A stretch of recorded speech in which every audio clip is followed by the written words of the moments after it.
कौमी सलामती कमेटी का अहम इजलास। भारत की जारहियत का सख्त जवाब देने का फैसला किया गया है। पाक फौज को जवाबी कार्रवाई का इख्तियार भी दे दिया गया है।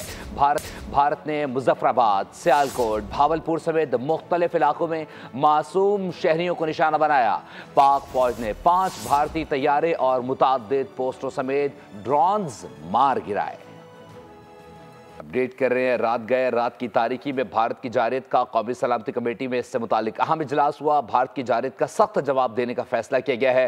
पाक फौज को जवाबी कार्रवाई का मुकम्मल इख्तियार दे दिया गया है। सलामती कमेटी ने मुसल्लह अफवाज को जवाबी कार्रवाई का इख्तियार दे दिया। पाकिस्तान मुनासिब वक्त और मकाम का तयन करके जवाब का हक महफूज रखता है। वजीर आजम की ज़ेर सदारत कौमी सलामती कमेटी इजलास का एलामिया जारी।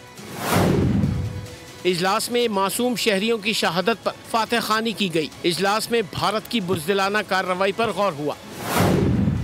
भारत ने नीलम जहलम हाइड्रो पावर प्रोजेक्ट को जानबूझकर निशाना बनाया। मुजफ्फराबाद, कोटली, सियालकोट, बहावलपुर और दीगर मकामात पर मिसाइल दागे। भारत ने झूठे दहशतगर्द कैंप्स के बहाने मासूम बच्चों और खवातीन पर आग बरसाई। मासूम शहरियों को निशाना बनाना घिनौना और शर्मनाक इक़दाम है। एलामिया के मुताबिक पाकिस्तान दहशतगर्द कैंप्स की मौजूदगी को मुस्तरद करता रहा है।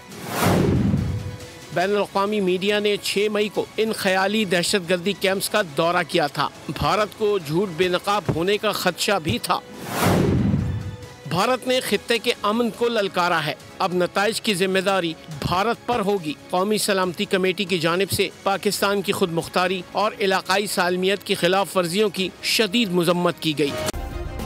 सब्सक्राइब करें और बेल दबाएं ताकि कोई खबर रह न जाए।